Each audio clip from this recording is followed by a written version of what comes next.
일본의 아베 총리가 일본의 헌법 기념일인 3일 개헌 지지 세력이 주축이 되어 열리는 헌법 포럼 행사에 영상 메시지를 보내 헌법 개정을 다시 한번 강조했습니다.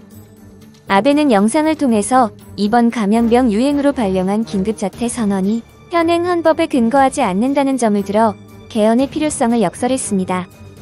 보도에 따르면 아베 총리는 긴급사태에 국가와 국민의 역할을 헌법에 어떻게 자리매김 하느냐가 중요한 과제라며 개헌을 통해 긴급사태 조항을 헌법에 추가해야 한다고 강조했습니다.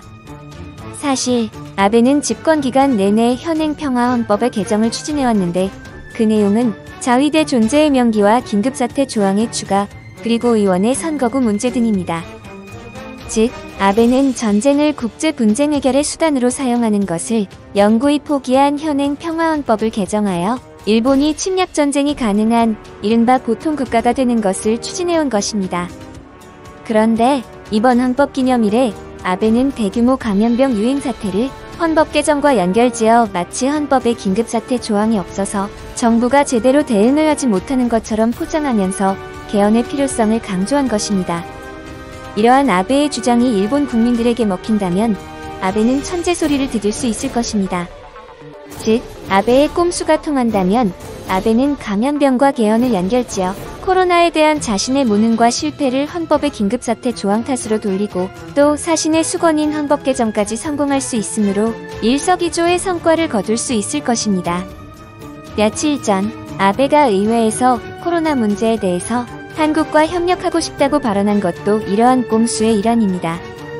아베는 일본 정부가 한국의 협력을 원한다는 메시지를 먼저 보내고 이후 한국 정부가 일본을 지원하지 않으면 이를 또다시 한국이 이웃나라를 배신했다는 한국 때리기의 명분으로 삼아서 정치 선전에 열을 올릴 것이 뻔합니다.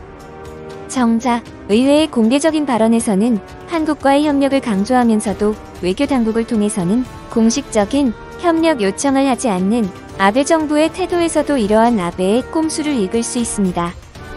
한편 아베가 이번 감염병 유행과 헌법 개정을 연결지은 것은 침몰 중인 배에서 선장이 승객과 승무원을 구할 생각은 하지 않고 배에 대포를 설치할 궁리만 하고 있는 격입니다.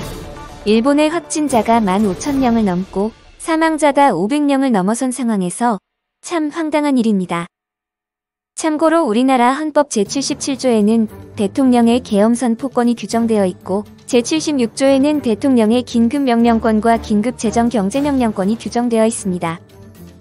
그런데 우리나라가 코로나를 극복한 것은 이러한 헌법상의 계엄령과 긴급명령에 의한 것이 아니라 일반 법률에 근거한 방역조치와 국민의 노력과 협력에 따른 성과입니다.